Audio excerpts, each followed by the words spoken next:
Seja bem-vindo ao podcast Cinemação 506. Eu sou Rafael Arinelli e hoje comigo temos aqui a jornalista amazonense, produtora de críticas para o site Cine7 e o The Film Experience. Ela também faz parte das equipes, né, do podcast lá das Biscoiteiras, que não vou dizer, mas é colega aqui, amigo nosso, podcast irmão aqui, irmã, né, no caso. Também lá no Laguinho do Joey, né, sobre Dawson's Creek. Ela faz parte do coletivo Elvira de Críticas de Cinema e da Associação Brasileira de Críticas de Cinema, a Abracine, e é votante do Globo de Ouro, a nossa querida Camila Henriques. Olá, gente. Muito feliz de estar aqui e eu não sou Patrick Swayze.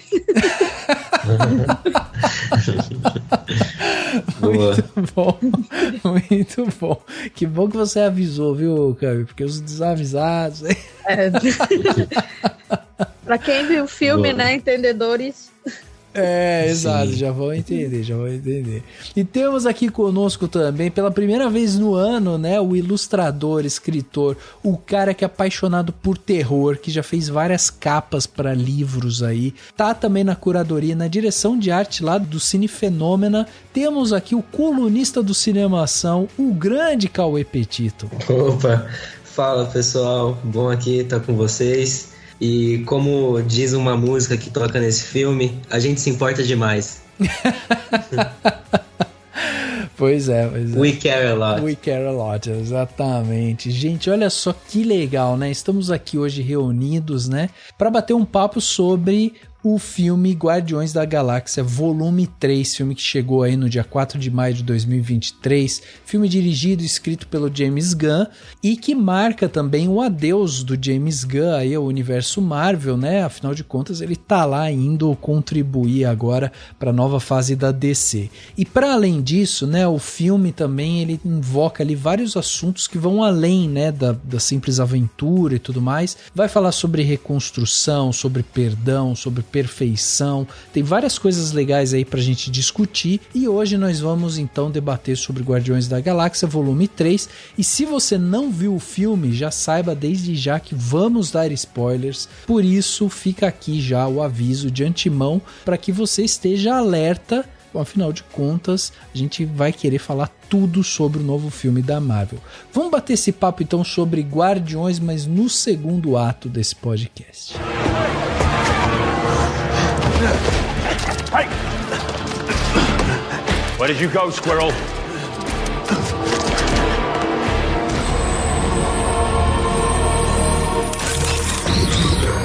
On the ground!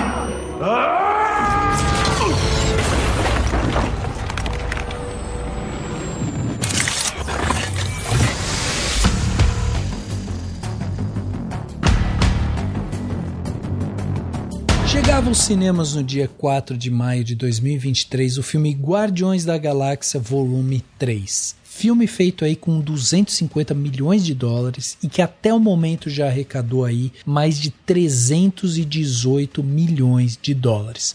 O filme ele é dirigido e roteirizado pelo James Gunn.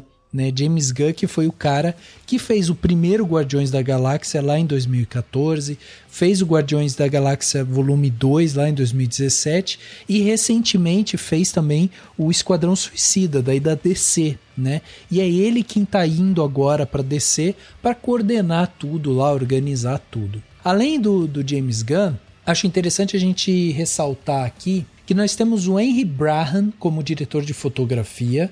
Henry Brahan é o cara que fez também Esquadrão Suicida lá com James Gunn, também estava em Malévola, então é um cara que tem uma boa experiência aí, né, já Georgetown também, nos próprios Guardiões da Galáxia lá, os anteriores, ele também era o diretor de fotografia. Na montagem do filme, na edição ali, né, quem construiu o filme na edição foi o Greg Dauria, que é um cara que editou também, montou Velozes e Furiosos 9, Star Trek Beyond. Tem também o Fred Haskin, que é um cara que fez o Peacemaker, né, aquela série. Fez também o Esquadrão Suicida em 2021.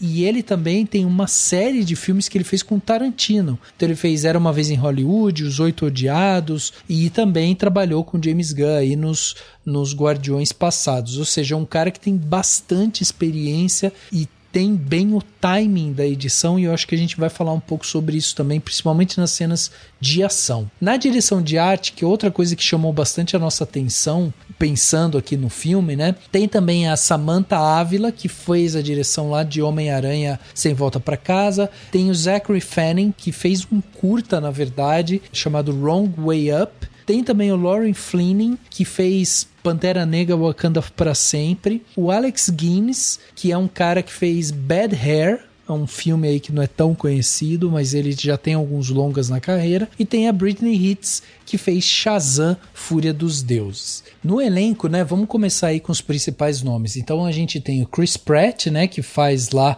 o Peter Quill. Temos a Zoe Saldana fazendo a Gamora, o Dave Bautista, né, fazendo o Drax. Temos também a Carey Gillan, que faz a Nebula. Temos a Pom Klementieff, que faz a Mantis. Temos o Will Poulter, que faz o Warlock.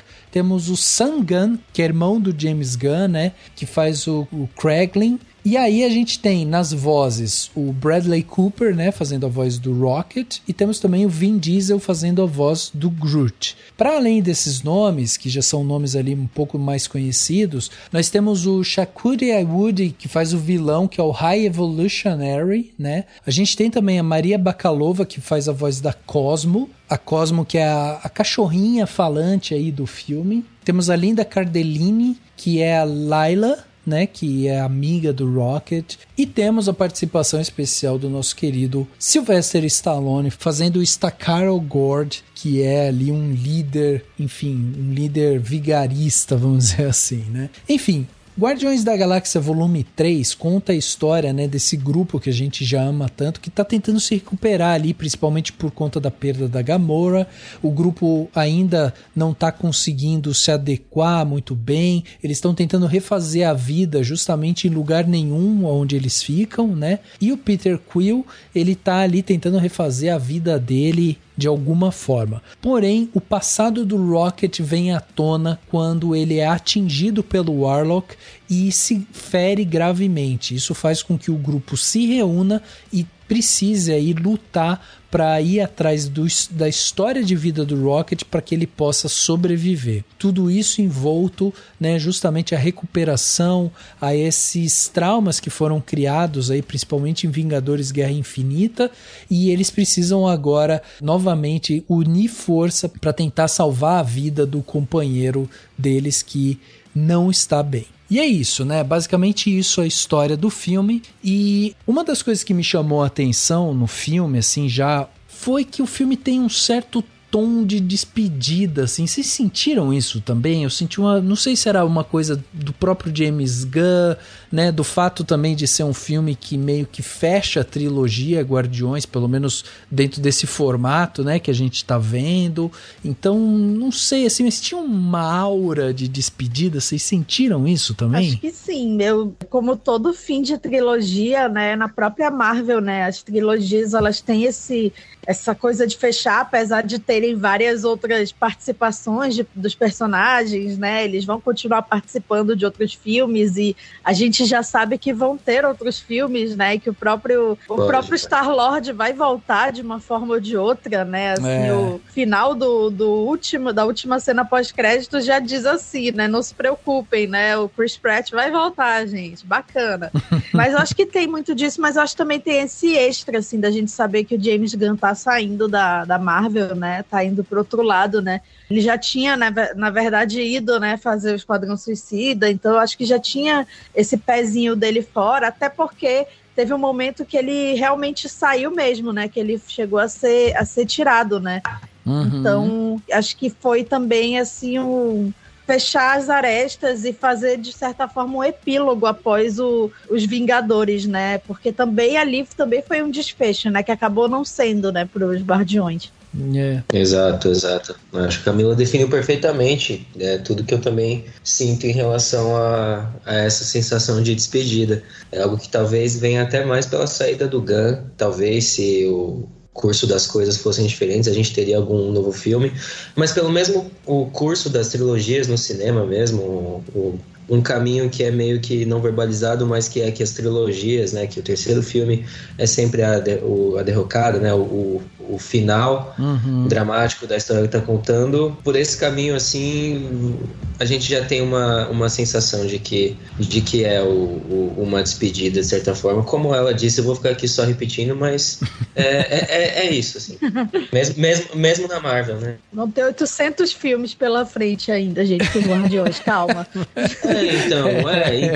Enquanto você vê outros filmes sei lá, tem Homem-Formiga 3 e tudo mais, são filmes que estão estão sempre insinuando novas continuações, ou eles servem mais como preparando o terreno para um novo grande vilão que vai surgir. Esse filme soa um pouco mais íntimo porque é a história desses personagens que a gente acompanhou e tudo mais. E eu acho que tem um pouco de uma coisa assim também, quase que como uma passagem de bastão, né, do próprio Peter Quill pro Rocket, né, porque aqui a gente tem a história do Rocket, é o coração do filme, porque afinal de contas, quando você já logo no começo machuca o personagem, e ele é um personagem que fisicamente é um personagem, um dos mais frágeis ali, né, pequenininho e tal, sempre teve aquela coisa da fofura por ser um guaxinim e tal, que eles sempre brincaram com isso, e aí vai se revelando ao longo de todo o filme essa história perturbadora, cruel e tal, que aconteceu com ele, e aí a gente tem um ambiente onde a gente tem os personagens dos Vingadores todos meio deslocados assim, né, porque eles estão meio que tentando se reconstruir, se reencaixar, então tá todo mundo meio deslocado, meio, sabe, tem uma coisa ali estranha, né, dentro desse ambiente deles. Eu acho que além disso, desse ambiente que se construiu e tal, tem essa coisa da Marvel também ir percebendo que isso que o James Gunn construiu ao redor dos Guardiões é algo que meio que foi o que fez os filmes da Marvel serem o sucesso que é, né? Ainda mais se a gente pegar os últimos lançamentos, tipo Homem-Formiga e a Vespa, que foi horroroso, né, esse Quantumania. Depois o Pantera Negra, Wakanda pra Sempre, que também não teve toda a aceitação que eles esperavam. Doutor Estranho no Multiverso da Loucura também teve seus problemas de crítica e tudo mais. Thor, Amor e Trovão também. E aí Guardiões meio que chega pra trazer de novo aquela sensação, né, de que, pô, é isso, a Marvel é isso daí, né? Sim. Falando assim, pessoalmente, eu nunca fui muito apegada à Marvel, assim, e esses filmes dos últimos anos estavam meio que justificando isso, mas eu sou, assim, acredito que vocês também, eu sou formada por esse cinemão espetáculo, né, a gente cresceu vendo esses filmes, então eu fico muito feliz quando eu vejo um filme que é assim, que é grande, que é grandioso e que ele tem momentos muito bons, que ele é bonito visualmente. É uma sensação assim que eu tenho quando eu vejo, esse ano eu revi Titanic no cinema, então assim, pra mim é o símbolo disso, mas também quando eu vi o Top Gun no passado, que pra mim foi uma surpresa total, então eu fico muito feliz, assim, por mais que, assim, eu gosto muito de filmes intimistas, enfim, esses filmes mais independentes e tal, mais de personagem, mais de conversinha, como eu gosto de dizer, assim, poder ver esse cinemão, assim, que me formou e ver que ele continua sendo feito muito bem e que as tecnologias, assim, tudo que o cinema trouxe de novo, ganhou de novo nas últimas décadas, podem ser usadas para o bem, assim, é muito bom. Então eu fiquei positivamente surpresa com esse resultado, porque realmente eu acho que o sarrafo estava muito baixo, assim, né, nos últimos anos. Exato. E é que nem o Rafa falou desses últimos lançamentos, mas particularmente Homem-Formiga Quantumania, que eles insinuam a grandiosidade contextualmente, com os próximos lançamentos que vai ter, falham na construção do mundo, no aspecto visual também.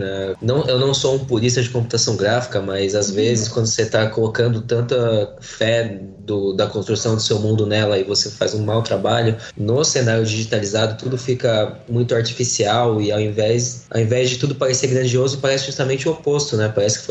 Parece que é o que foi gravado embaixo de um teto e não parece que eu tô num mundo cósmico e fantástico, como parece nesse Guardiões 3. Então é isso, assim, ao mesmo tempo que ele soa grandioso, também tem por muitas... O Rafa falou da origem do Rocket, essas coisas muito intimistas, né? O filme começa justamente nessa... se adentrando nisso. O que pode... A gente pode discutir disso mais à frente também aqui nesse podcast, mas tem muita gente que pode dizer que é, de certa forma, apelativo ou não, enfim... Mas é íntimo, pelo menos. Sim. E eu acho também que é curioso, porque é interessante você ver que tem um personagem que, além dessa questão íntima que você tá falando, é um personagem já familiar pra gente, né? Sim. A gente já convive com o Rocket há muito tempo. E aí conhecer a história do Rocket tornou a coisa muito mais familiar, muito mais próxima, assim. Isso que é muito maluco, né? Depois de tantos anos, a gente fala, caraca, então foi isso que aconteceu com o Rocket. É uma, tipo, tira uma carta da manga que consolida ainda mais o personagem pro público, né? Eu acho que é isso que diferencia o que poderia ser apelativo para algo que apenas soa como uma progressão lógica do desenvolvimento de um personagem que a gente acompanhou ao decorrer de vários anos e sempre foi insinuada essa... jogada em algumas frases que o personagem fala. No primeiro filme ele fala, não pedi pra ser transformado nisso. Essas frasezinhas que ele solta que deu uma insinuação de que ele pode ter tido um passado mais conturbado, e isso é consumado aqui. Eu acho que ele faz muito bem isso, inclusive, o filme. Eu acho engraçado que essa trajetória do Rocket, desde que a gente conhece ele até nos outros filmes, né, nos Vingadores e tal, a gente sempre tá vendo como ele se relaciona com os outros personagens, né? Sempre tem um parceiro lá, né? Seja o Groot e tal, Bucky e tal, enfim. Ele tá sempre junto de alguém, né? Então é interessante ver agora essa origem dele, até porque o filme poderia muito bem ter ido pro tropo lá pelo momento, assim, do Peter, mais uma vez a história do Peter Quill, e ele passar o filme todo chorando pela Gamora, enfim. Tem isso no filme, mas não é o principal, né? Tanto que não tem o grande final triunfante dos dois, a Gamora não volta a ser a quem ela era, né? Ou quem ela vai ser, no caso. Sim. E todo mundo segue meio que um curso não muito óbvio, né? Assim, muito mais interno, assim, de seguir seu próprio caminho. I miss you so much. And maybe if you open yourself up to it, there's a possibility. I don't think so, Quinn. Quill. I don't think so. Well, what I'm trying to say is... Peter, you know this is an open line, right? What? We're listening to everything you're saying. And it is painful. And you're just telling me now? We were hoping it would stop on its own. But I switched it over to private. What color button did you push? Blue! For the blue suit! Oh, no. Blue is the open line for everyone. Orange is for blue. What? Black is for orange. Yellow is for green. Green is for red. And red is for yellow. No, yellow is for yellow. Green is for red, red is for green. I don't think so. Try it then. Uma coisa me incomoda um pouco, que é o filme meio que dá aquele falso destino fatal pro personagem, justamente pelo Peter. Novamente ele faz uma coisa que ele já tinha feito em outros filmes, tudo bem, mas tipo, rouba um pouco da força geral, assim, não só da história de protagonismo do Rocket, mas de repetir um beat, assim, repetir um ponto, assim, de jornada que a gente já tinha visto antes. Acho que ele faz isso com o Peter nesse filme, quando ele quase morre e tudo mais, e a forma que ele resolve essa cena também, inclusive, justamente fazendo uma referência à pintura da criação do Adão também, tipo, tirou um pouco, não foi muito bom não, mas verdade. Não, mas o lance da intimidade com o Rocket, até que a Camila tava falando, eu gosto que o protagonismo seja dele, e eu gosto que ele venha em momentos... Eu sei que o filme começa nele, mas só o fato de ser ele andando, ouvindo música e cantarolando essa música, que já torna isso muito particular. De um momento nosso e dele, assim. E ele começa grande, né? Assim, eu tava vendo o filme com meu noivo e depois ele comentou, assim, que o Rocket é menor que todos, né? Assim, mas ele começa, assim, grande. A gente tá vendo pela perspectiva dele, né? Assim, como se as coisas, tudo ali fosse do tamanho dele, como se ele fosse do tamanho do Peter, né? Assim, como Sim. se ele fosse do tamanho de um ser humano, né? Como se tudo aquilo ali que foi construído fosse construído proporcionalmente para ele, né? Então é interessante isso, assim, a questão de perspectiva, né? Já mostra, assim, que o James Gunn, assim, ele tem uma visão diferente, assim, né? Ele cria mesmo uma obra dele, né? Do início ao fim, do primeiro filme ao terceiro. Eu acho até que esse lance da posição do Rocket é interessante, porque tem aquele momento daquela cena que ele tá no céu e que ele encontra Cosmo e tal, e aí ele abraça ela, e tem um momento que você olha o Rocket e fala, caralho, o Rocket ele é forte, né? Ele tem um biotipo assim que ele é forte, só que quando ele é colocado ao lado dos outros, ele é o carinha ágil, inteligente e tal, ele não tem esse biotipo, então realmente ele mostra, assim, se tem um outro ponto de vista do Rocket.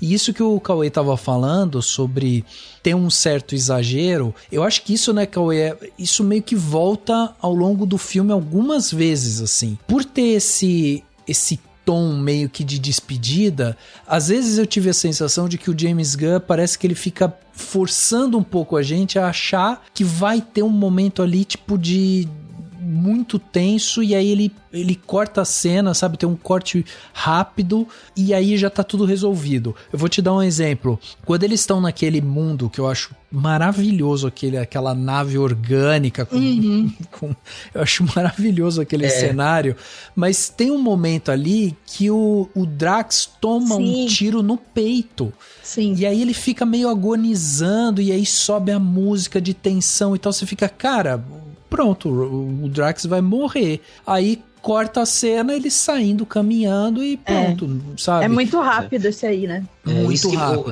Me incomoda às vezes, como eu falei, que é um acordo não verbalizado das trilogias que representam o fim de tudo, é que o filme sabe disso e ele deixa a gente saber disso, entende? Ele, às vezes, ele brinca consciente, não exatamente brinca, porque ele quer extrair uma reação emocional sincera da gente. Então ele sabe que a gente sabe que ao final de trilogia ele joga com essa possibilidade da morte e do final dramático, e às vezes isso eu acho que, eu concordo, eu acho que enfraquece o filme um pouco pra mim também. Mas uma coisa não muito relacionada, você falou dessa sequência me esqueci, Orgo, enfim, que eles estão nesse outro planeta. Eu gosto como, ainda que seja fantástico e a gente acredite naquilo, tem um pouco de plástico, assim, as fantasias e o cenário. Eu gosto do design, da direção de arte dessa sequência particularmente, porque me traz me traz não só para uma forma de se fazer cinema mais prática, mas uma forma que lembra o começo da carreira do James Gunn na Troma, que é uma produtora independente, trash, nos anos 80, de filmes B, extremamente baixo orçamento, onde esse tipo de efeito era visto.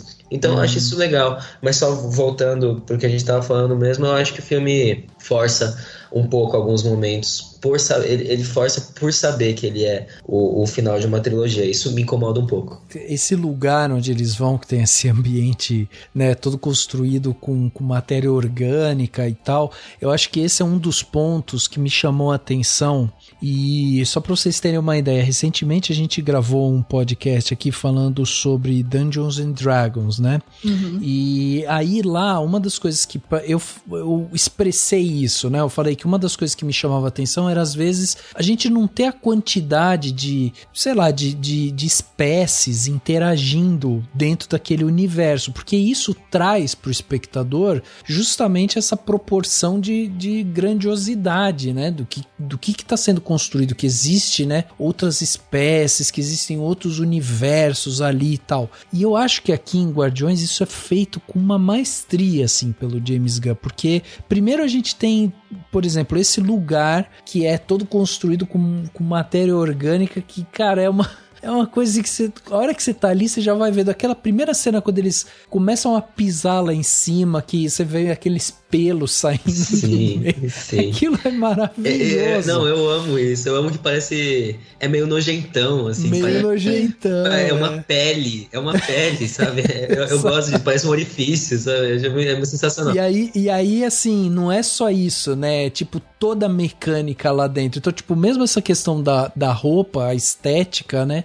É uma coisa, tipo, meio um plástico, mas é um negócio meio gordinho ali. Então parece, tipo, né, uma célula, não sei. Ele também não é todo tecnológico e ele é bege, sabe? Então tem toda uma questão estética que vai construindo isso, assim. E isso se produz também pro outro lado. E eu acho que isso que é o legal também, porque ele consegue equilibrar bem essa balança, trazendo esse tipo de cenário.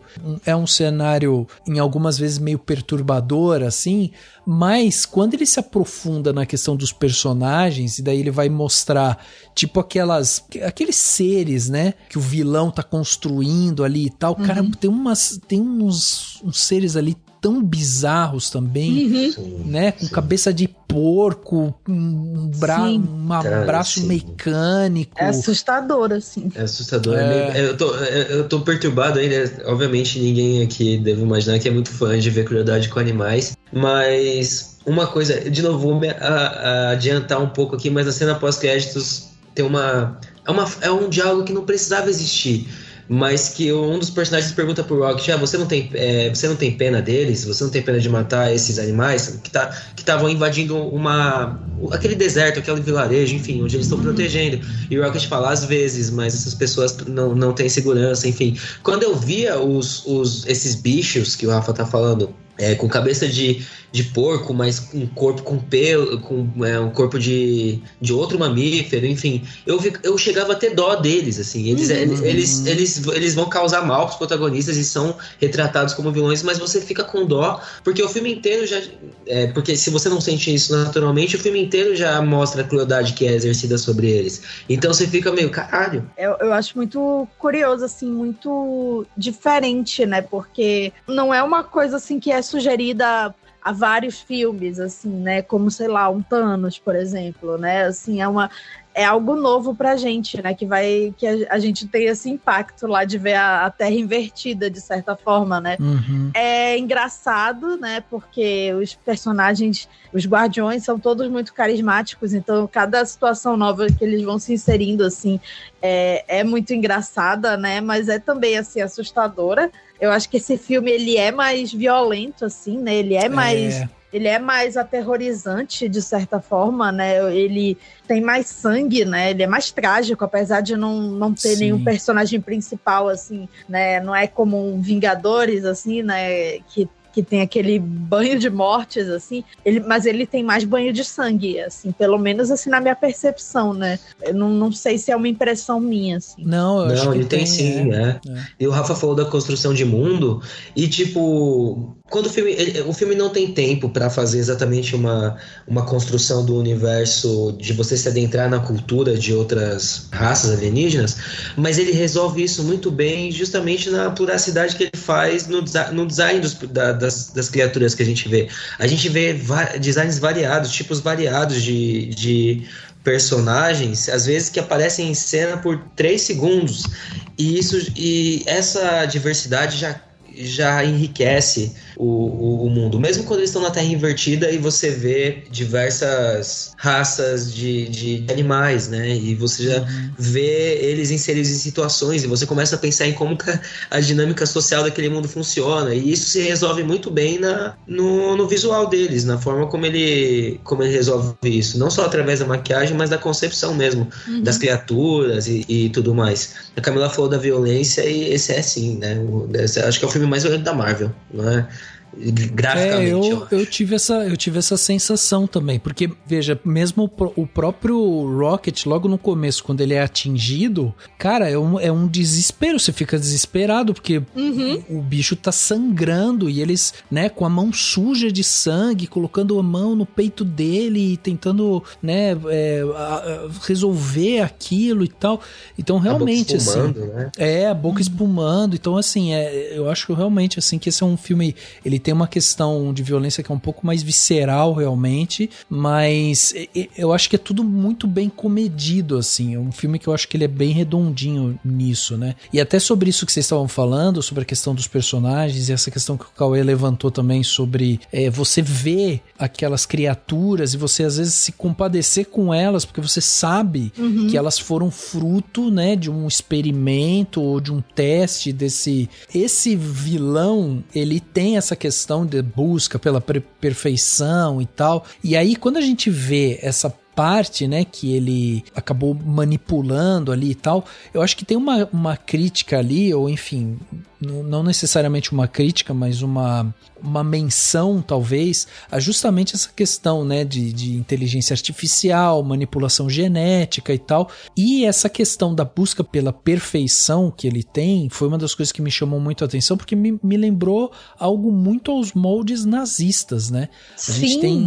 A gente tem aquela figura nefasta e horrorosa que é o Joseph Mengele, que foi um cara que era um médico alemão, que ele ficava, né, no campo de concentração, principalmente de Auschwitz, durante a Segunda Guerra Mundial. E o Mengele, ele foi notório porque ele era um membro da equipe médica e ele era responsável pela seleção de vítimas que seriam mortas nas câmaras de gás, mas também ele praticou muitos experimentos humanos, olhando para a parte mortífera. Então, tipo, ele ficava testando ali formas de manipular, de machucar as pessoas e tal. Então, essa busca frontal e cega, né, pela perfeição, me lembrou muito isso, essa coisa meio nazista mesmo, sabe? Total, e é engraçado que não é um filme como, por exemplo, Star Wars, eu amo, mas ele usa muito, assim, a iconografia nazista, assim, quadros, assim, que lembram muito, né, o Hitler com todos os soldados, assim, discursando e tal.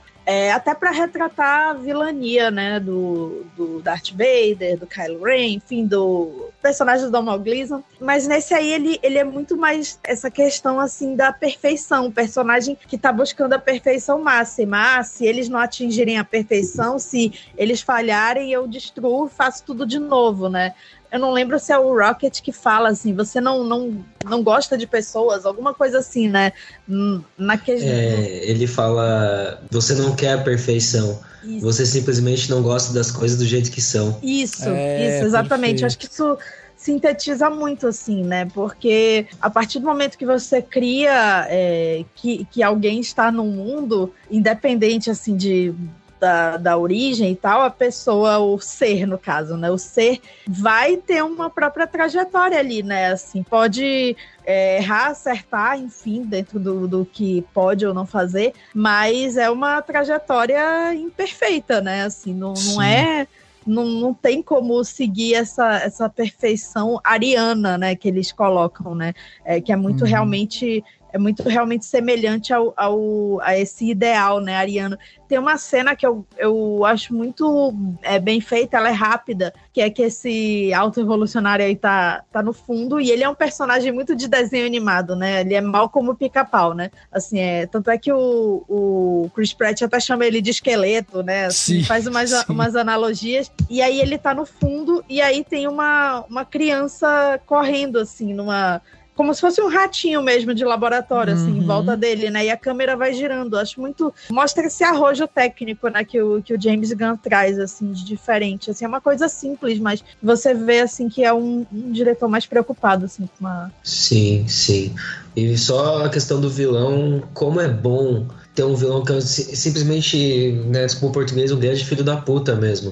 Você não... Sabe, ele não tem a redenção dele. Não tem redenção. A Marvel tem se preocupado muito nos últimos tempos em fazer vilões relacionáveis, né? Vilões, mesmo Thanos, que por mais que fosse um monstro, você tinha a relação dele com a filha e tal. Não, esse daqui é um grande escroto, é um monstro e ponto final, e você odeia ele, e quando você vê os Guardiões descendo o cacete nele, você fica contente, sabe? Sim. E é dessa maldade... Essa maldade pura, quase cartunesca, você consegue atingir algumas catarses que às vezes você não consegue cada filme tem um tipo de vilão que merece, né, obviamente, mas você consegue atingir satisfações, assim, muito grandes, assim, esse é um desses filmes. Não só pela performance do ator, que eu me esqueci o nome. Chukwudi Iwuji. Isso. Não só pela performance dele, mas pelas ações que a gente vê na prática mesmo, né? Às vezes, talvez até seja... Filmes se beneficiam um pouco disso, porque é que nem, sei lá, você vê filmes, por mais apelativos que sejam, que tratam de maltratos com os animais e tudo mais. Quando você vê isso da forma que você assiste nesse filme, você se sente mais vingado quando você vê o que acontece com o vilão, né? Your friend once took advantage. I learned my lessons. I aimed some small part of my mental capacity back in my own direction, and now gravity itself serves my whims. You must find Counter-Earth familiar. Counter-Earth? I visited your planet many years ago. Earth hasn't been my planet in a long time. Your people had wonderful spirit. The art and music and literature were some of the finest in the universe. Earth would be a fabulous place were it not for the ignorance and bigotry. Okay. It inspired me to create Counter-Earth. I don't care. All of the good and none of the bad. Tem o personagem do Adam Warlock, que ele é também aquele clássico personagem da Marvel, né, que vai de um lado pro outro, né, assim, tem um momento extremo que ele acaba até salvando o protagonista, né, assim, é uma coisa meio... Feiticeira Escarlate, de certa forma, assim, né? E acho que também tem essa coisa, assim, do Will Poulter ser esse ator, assim, é um ator jovem, mas ele já é esse ator meio de tipos, né? É um ator que ele tem o rosto reconhecível, mas ele já fez muita coisa diferente, então tem, acho que, muito disso também, né? Assim, é interessante isso, assim, como personagem, ele que faz, né, o Michelangelo lá, né, no final. Ele que faz o Michelangelo, né?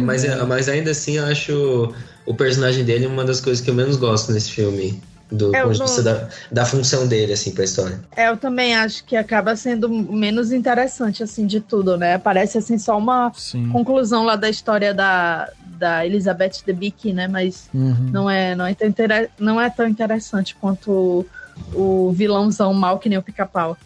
Agora, esse vilão, eu acho maravilhoso um diálogo que a gente tem no filme, e tem um momento ali que o Quill vira pra ele e fala assim, você é mais um cara que tá aqui querendo conquistar o universo, não sei o quê, que é essa coisa, tipo, megalomaníaca, né, que a gente vê esses vilões o tempo todo. Da gargalhada fatal, né, só falta isso, né? Exato.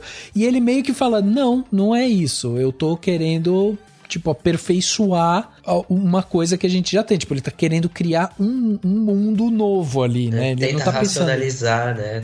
Racionalizar, exatamente. E eu acho isso muito interessante, assim, porque dá essa sensação que volta um pouco para aquilo que a gente tava falando no começo, da parte íntima, né? Porque o filme, ele tem isso, assim, ele tem esse tom da despedida, mas ele tem sempre essa questão intimista que vai trazendo a gente pra perto dos personagens. Então, por exemplo, isso que acontece, toda aventura que acontece e tudo mais, dá pra entender que, tipo, é uma vírgula na história ali de tudo que eles já passaram, entendeu? Ainda mais depois de tudo que a gente viu, né? De Marvel e tudo mais. Então, tipo, é o dia a dia dos Guardiões, é isso. Vai aparecer um cara que tem um projeto X, que quer conquistar o planeta Y e que não sei o que, e os Guardiões vão intervir, é isso que eles fazem, eles vão estar lá. Inevitavelmente, um vai se machucar, o outro vai se machucar, eles precisam daí criar todo um mecanismo para ir atrás, para tratar, para e tal.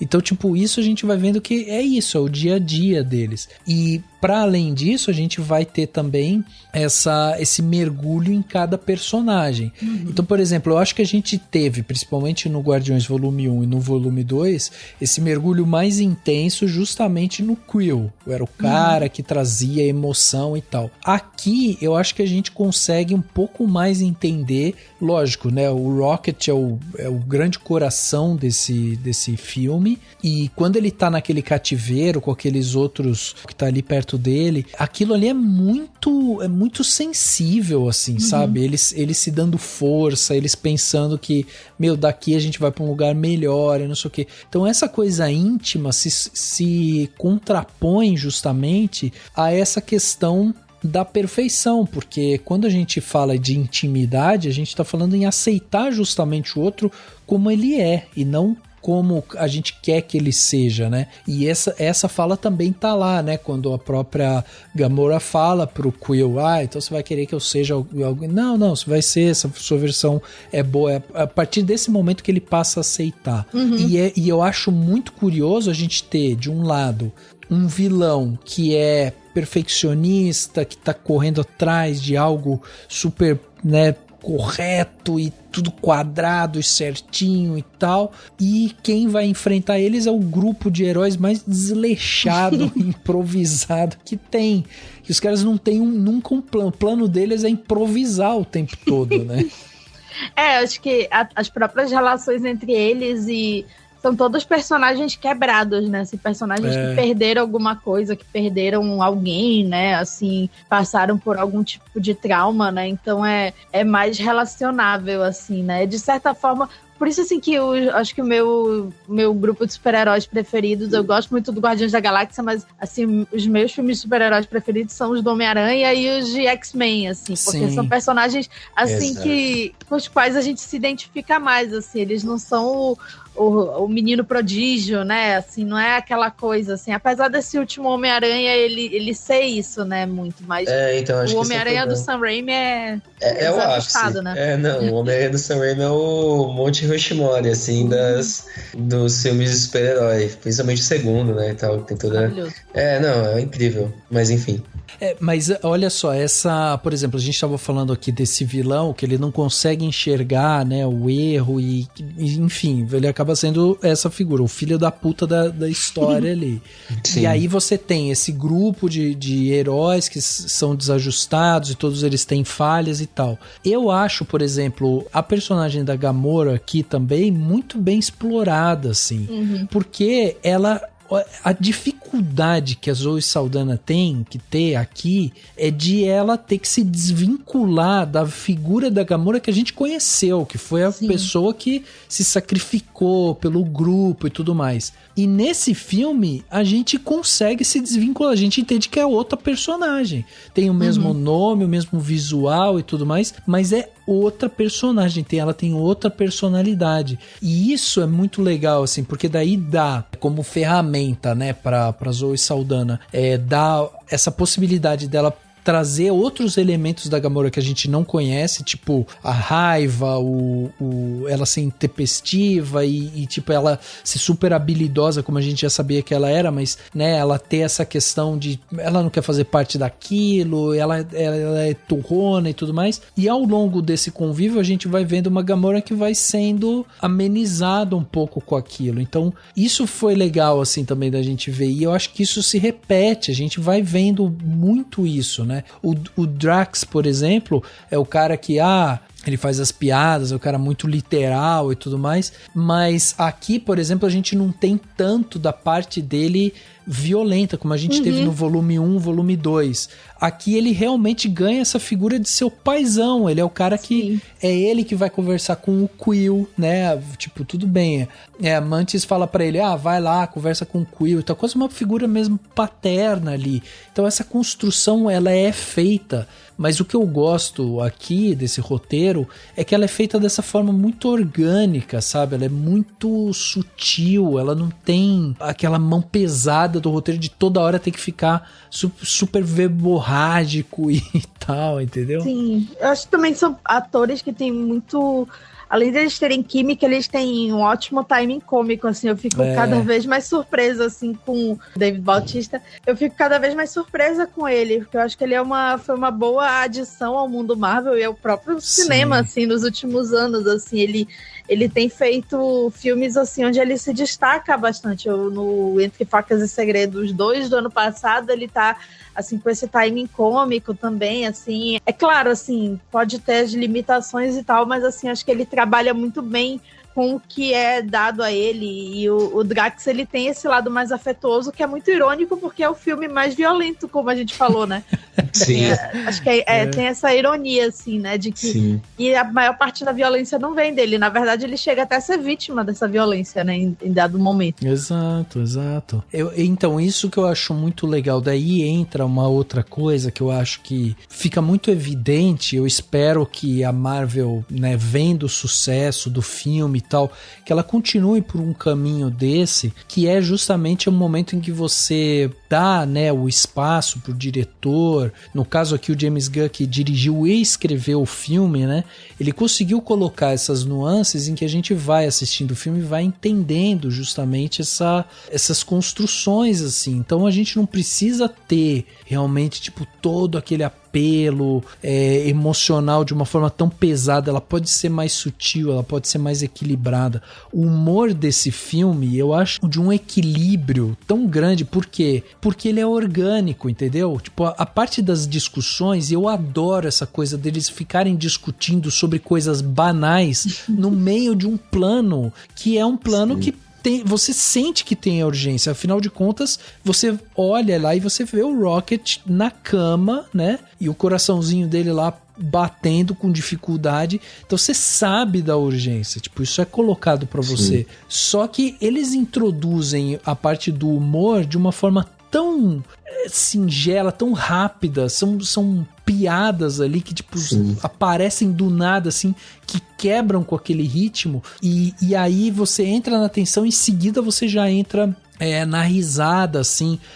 Assim, ó, tem uma piada muito, muito tola no final do primeiro ato do filme, que é quando a Gamora pega aquela menina, a Aura, né? E aí ela coloca a arma na cabeça, e aí chega aqueles soldados e ela pega e fala assim: vocês vão ver e tal, eu vou matar essa cenourinha. E aí tem um soldado que é uma cenourinha. Que é uma cenoura. E é muito bom que esses humores, eles são o jeito que o James Gunn usa bastante piadas de situação e piadas de desentendimento. Então você não tem um personagem fazendo ele mesmo fazendo uma piadinha intencionalmente, querendo ser engraçado e fazer aquelas piadas quase metalinguísticas, assim, pra gente também, sabe?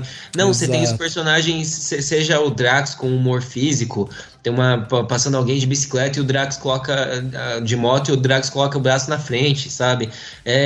São personagens sendo engraçados por serem quem eles são, e muitas vezes por não entenderem o que o outro tá falando. Aí um faz uma careta e o outro não entende. São esse tipo de piadas, não é o tipo de humor que a gente vê na Marvel, onde todo personagem, coadjuvante, protagonista, são humoristas e tem uma personalidade que é de fazer piadas o tempo inteiro. Não, elas vêm de forma orgânica, né? Isso é muito bom. Eu acho que é porque também é da essência do filme. Nos outros filmes, assim, que tem piadinha, e eu não digo só Marvel, mas muito filme, acho que o próprio Jurassic World, né, assim, falando assim dos filmes do Chris Pratt, por exemplo, é muito assim, um momento assim que eles vão dar uma piscada pro público e falar: olha, isso foi engraçado, hein? É quase que feito de forma protocolar, né? Quase pra virar corte, às vezes. Filme feito na caneta, assim, pra agradar. Tipo, não, o filme tem que ter esse momento, tem que ter uma piada direcionada a esse tipo de público, tem que ter essa piada.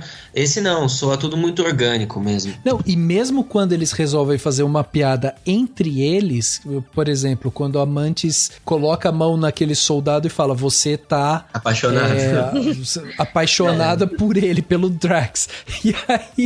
E aí o Dave Bautista faz o Drax, tipo, completamente constrangido. Tipo, ele fica olhando o tempo todo pra baixo. E, cara, você tá na mesma posição que a Mantis, assim, porque você tá segurando o riso de tão constrangedor. É muito legal. E é isso, ela não fez, tipo, sei lá, é diferente, sabe? Ela não é uma piada, às vezes uma piadoca, sabe? Não é uma piadoca. É uma piscadela pro público, né? E aí geralmente faz a piada e continua sério, ou então faz a piada e dá um sorrisinho leve. Não, ela tá se segurando pra não dar risada. O personagem tá se divertindo com isso. Cria-se toda uma situação em volta dessa piada. E isso é muito prazeroso de ver. Você se diverte, você dá risada também, sabe? Acho que também porque cada personagem é muito diferente, né? O Rocket, ele tem essa coisa assim que a gente sabe que é o... Agora sarcástica, né? Ele é mais sarcástico, ele é mais seco, né? O Drax é esse bobão, assim. A Mantis é essa personagem que tá colocando caos em tudo e tal. E a Gamora é meio que a personagem, agora principalmente, sem paciência nenhuma, né? Assim, sim. Então é engraçada a dinâmica dela com o Peter, né? Que é completamente oposto. E é curioso, ela é uma personagem que eles seguram o lance das piadas e tudo mais, e quando ela dá um sorriso no filme, quando acontece uma situação e ela dá um sorriso no filme, você sente o peso disso, né? Exato. Tem um momento que acontece um negócio lá que o Peter fala, a nave cai, o Peter fala que ele acionou o botão de autodestruição, a nave explode, aí ela olha pra ele, ele olha pra ela e os dois dão um sorriso, e isso, a sensação é que foi merecido esse momento. Não foi desperdiçado com um monte de piadocas pra audiência ao decorrer do filme, né? Exato. Não, e mesmo como vocês estavam falando da questão do humor físico, quando eles chegam na Terra, lá na não Terra, enfim, na contra-Terra, né? Sim. Eles entram ali e aí, tipo, eles começam a ter um confronto com a população porque o Drax pega e joga a bola na cabeça da menininha. Sim. Tipo, e é uma coisa tão própria, tipo, tava na cara que o Drax ia fazer alguma coisa, e é isso, a gente sabe, porque a gente conhece esses personagens, a gente sabe que o Drax não tem esse tato, assim, né, ele não tem noção direito das coisas e tal, então é tipo, é isso, é muito natural, é tudo muito orgânico, e aí a risada surge também dessa forma natural, e isso eu acho muito bom, realmente. I'm so sorry about this, Yura. Oh, please. We're here to save the life of our friend. That is all. We paid her to help us get in and get out. You think that'd mean, I'm gonna help you do it in a way that no one knows it's happening. But no, what she means is I'm gonna shoot people, threaten people's lives. And I know you're probably asking, why would I trust her? Well, that's a good question. The answer is, we used to be in love. Yeah, she was my girlfriend, only she doesn't remember it because it wasn't her. Because her dad threw her off a magic cliff and she died, and then I lost my temper and nearly destroyed half the universe. And she came back, out of the past. There she is. Everyone else who died in the past stayed dead. Not her. Why? Was it the magic cliff? I don't know. That's some freaking Infinity Stone scientist. And some dumbass Earth dude who met a girl, fell in love. That girl died. And then came back a total dick.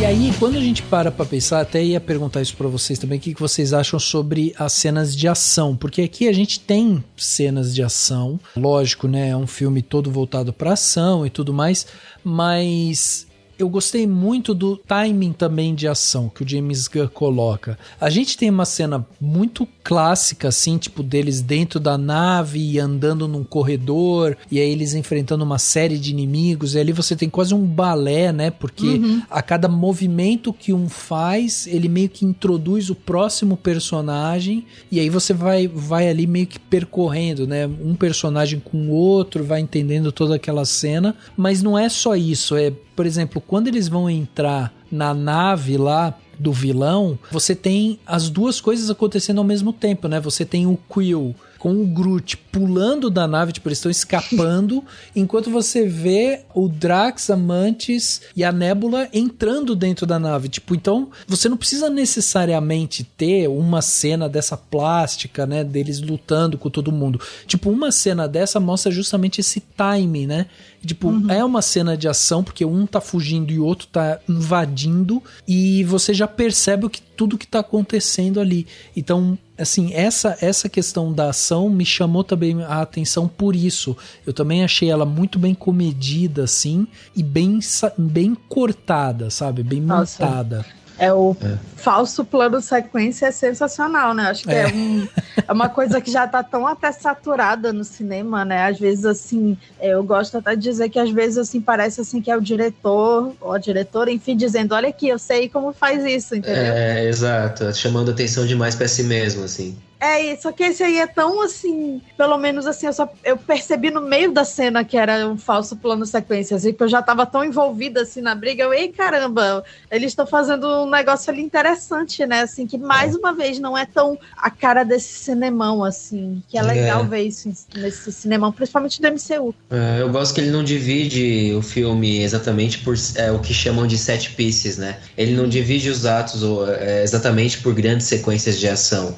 As pequenas sequências acontecem aqui e ali. O filme tá mais preocupado, o peso, né? O drama dele tá, seja em desenvolver o passado do Rocket, né? A gente vai descobrindo aos poucos. Não é feito exatamente de forma orgânica na narrativa, né? Mais uns cortes meio aleatórios que o filme usa para mostrar o passado, mas o peso tá realmente em como os personagens estão reagindo à ação e não o set piece em si, né? Não a sequência de ação em si. A grande sequência de ação que tem é do corredor, né, que é reservado mais para próximo do clímax do filme, e a gente tem algumas sequências que ocorrem ao decorrer dele. Eu acho ele muito contido nesse sentido, o que é meio que inversamente proporcional à ideia do grande plano de sequência, mas por mais incrível que pareça, soou contido, sabe? Não soou exagerado. Sim. Para mim, o momento assim, mais tenso do filme acaba sendo, além de ser toda essa corrida contra o tempo para salvar o Rocket e tal, quando ele vai lá naquelas gaiolas e ele vai salvar os bichinhos, ele percebe, gente, eu não vou conseguir salvar todos, e aí aparece o vilão e tem todo aquele confronto, né? Assim, eu acho muito tenso aquilo, né? Até porque animal é uma coisa assim que é muito cruel de ver. Esse filme coloca animal e criança, né? Então, assim, é uma crueldade gigantesca. A gente pensa, cara, não vai dar pra eles salvarem todo mundo. Exato, né? Normalmente eu acharia apelativo. Marca assim de Noé, assim. Sim. Normalmente eu acharia um pouco apelativo, mas como esse filme, de novo, é aquilo onde, não acredito nem que a gente tá falando isso, mas que essa forma de contar a história da Marvel, onde a gente acompanha os personagens por vários filmes e tudo mais, quando chega nisso, e na crueldade com o animal, você vê que é a serviço de contar a história do Rocket, e você não sente tão... Quer dizer, é triste pra caramba, meu Deus, gente. Aquelas imagens dos amigos do Rocket estão comigo até agora. Eu começo a pensar demais nisso, já fico todo emocional aqui. É muito triste, meu Deus do céu. Aquele maldito coelhinho lá, pelo amor de Deus, sabe? Nossa. O chão, sabe? Porra, a morsa, enfim, muito triste. A pobre da Layla também. A Layla, meu Deus do céu. Isso que eu acho que é aí que tá, né? De novo, a gente volta um pouco pro time, né? E na montagem, assim. Porque tem esses momentos em que o James Gunn, ele parece que dá o respiro necessário para que a gente entenda aquela cena, né? Porque quando eles estão ali dentro e estão invadindo e lutando contra todo mundo e tal, a gente acaba de sair, tipo, de uma cena em que tá todo mundo correndo, eles estão, aquele caos e a galera pulando, as crianças pulando de uma nave pra outra e tal. Então você tem, assim, uma série de coisas acontecendo, né? Muita correria. E aí tem um momento que tem uma pausa, que é justamente quando falam assim, tá, e cadê o Rocket?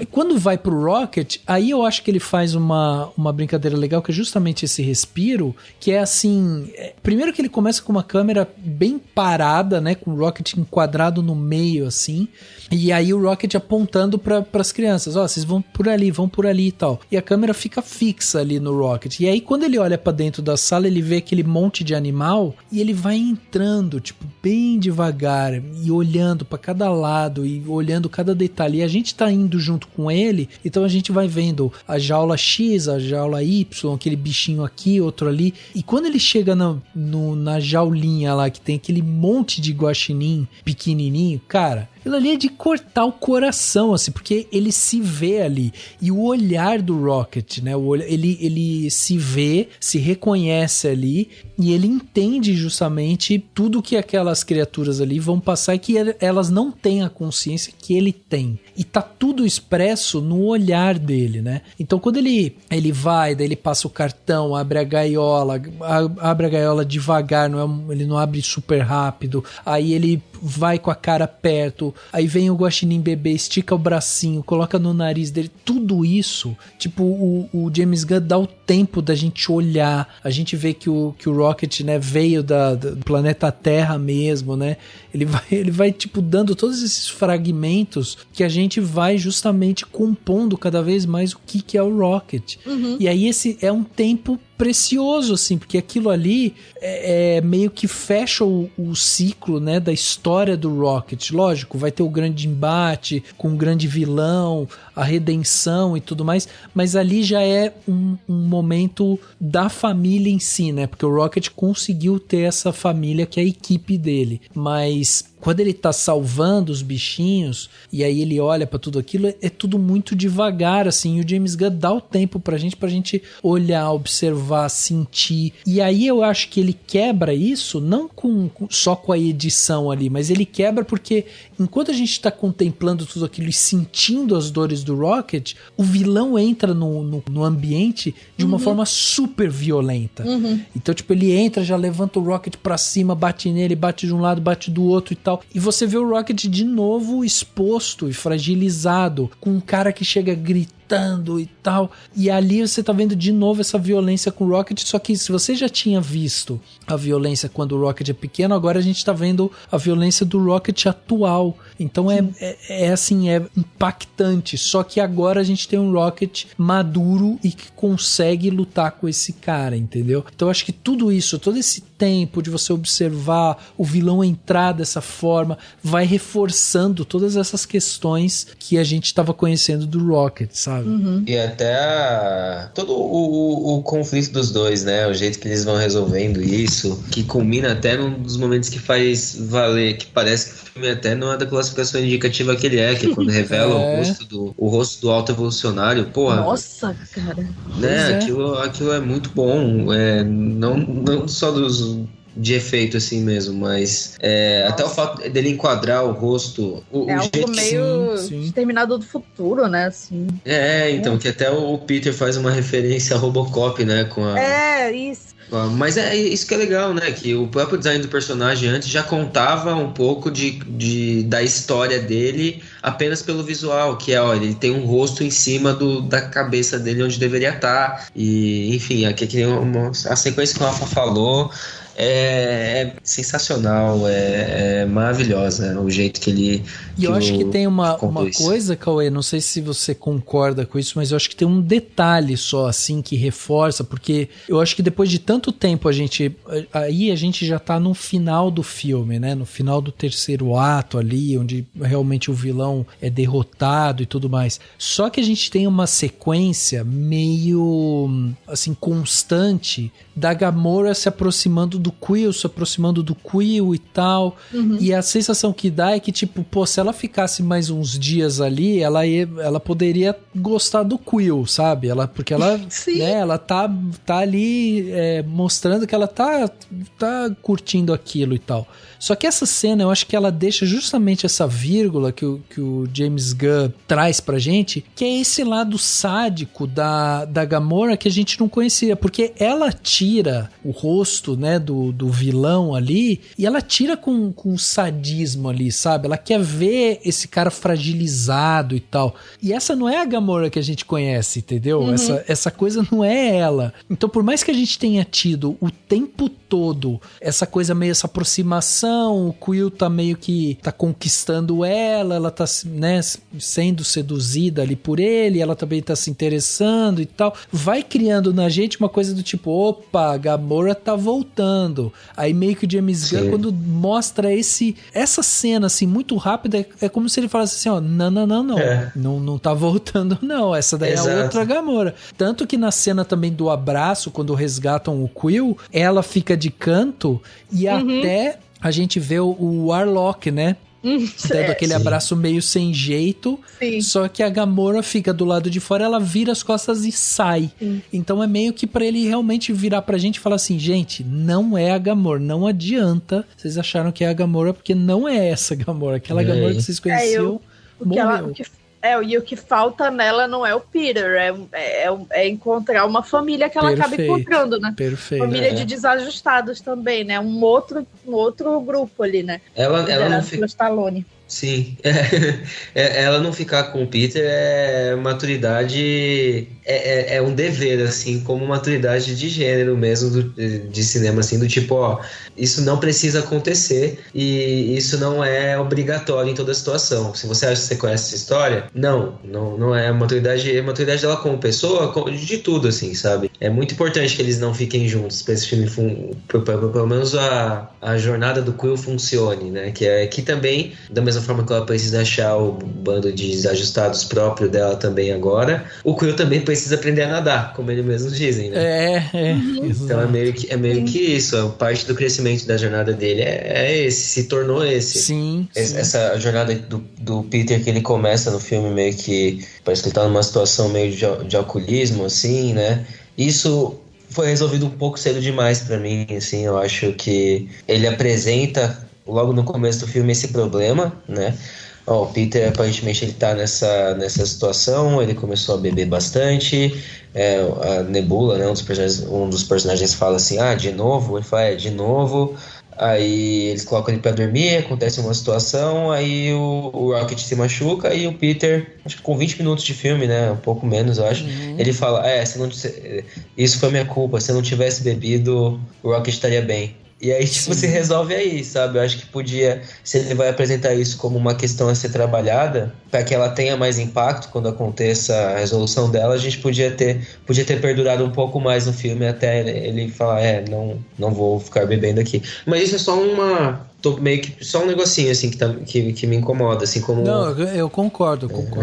Assim como o papel do Adam Warlock, que parece que existe mais pela necessidade dele estar lá, porque o James Gunn tinha apresentado a figura dele numa cena pós-créditos do segundo filme, e aí parecia que era meio que não exatamente uma obrigação, mas meio que isso, sabe? Que ele fala, putz, vou ter que usar ele aqui. Aí ele ficou achando pontos do roteiro onde ele poderia inserir o Adam de forma que conseguisse soar orgânica. Ele consegue fazer isso no filme, ainda que acabe enfraquecendo um pouco. Eu acho que acho que é o filme dos Guardiões que mais tem essas rebarbas, assim, essas pequenas rebarbas, mas que isso não dita pra mim o que torna um filme bom ou memorável ou esse tipo de coisa. Eu acho o filme ótimo e, enfim, só essas questõezinhas mesmo, mas é ótimo, assim, é muito bom. Someday I'm gonna make great machines that fly, and me and my friends are gonna go flying together into the forever and beautiful sky. Lila and Teefs and Flora and me. Rocket. Rocket. It really is good to have friends. Yeah.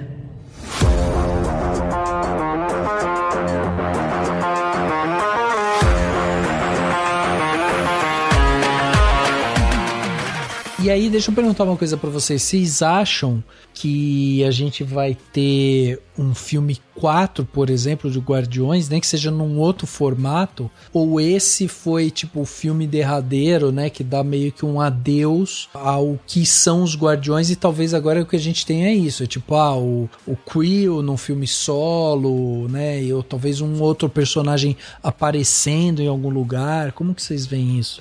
Na Marvel Disney nunca tem fim, né? Você pode fazer um filme, fez uma animação, daqui a pouco, agora tem o live action da Pequena Sereia, aí vai ter o desenho do live action da Pequena Sereia, entende? Baseado no desenho anterior. Então é meio que isso, mas eu acho que eles vão dar um tempo. Eu realmente não acho que vai ter um filme tão cedo. Mas, não sei, eles vão aparecer em outros...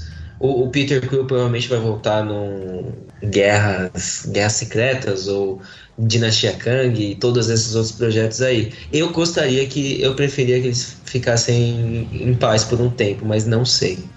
Assim, acho que talvez, assim, o momento da Marvel, esse filme mostrou, assim, que foi uma volta à forma da Marvel, mas, assim, ela tá nesse desafio de introduzir novos personagens, né, de introduzir um novo grupo, né, de Vingadores, né, a próxima fase e tal. Vai ter o novo filme vai ser The Marvels, né, a Capitã América, a Monica Rambeau, né, então, assim, eu acho que tá nesse momento, assim, de reconstrução, assim, eu acho que os Guardiões, eles, por mais que os Guardiões que terminam o filme ainda não seja o grupo original, eles estão mais que estabelecidos, então eu, assim, chutando, assim, é claro que tudo pode mudar até a próxima Comic Con Con, né? Até a próxima Disney Expo, não sei o quê. Sim. Eu acho que vai ter como o Cauê disse, umas aparições aqui e ali, mas eu não tiro de questão um quarto filme, até pelo Thor, né, que a gente achava que Sim. ia ser o filme da Natalie Portman, acabou não sendo exatamente, né, então eu acredito que pode ser, assim, um filme com esse novo grupo liderado pelo Rocket, mas aí do nada o Peter volta, assim, no meio do filme como cão arrependido, sem trocadilhos. Não sei, nunca se sabe, né? Nunca se sabe, mas a gente só que a Camila falou do Thor 4, e aí o Rafa, você falou mais cedo de a Marvel deu mais liberdade pro James Gunn, mas aí no caso do Taika ela deu muita liberdade, e aí saiu aquele filme aquele filme Exatamente. É de constranger, assim. Porra, como eu podia... Olha, Rafa, um dia a gente faz um podcast só pra ficar falando mal de Thor 4 aqui, porque o que aquele filme faz é de falta de crença no cinema que você tá fazendo, assim, não importa se tá fazendo filme super-herói, pelo menos acredita no que você tá fazendo, sabe?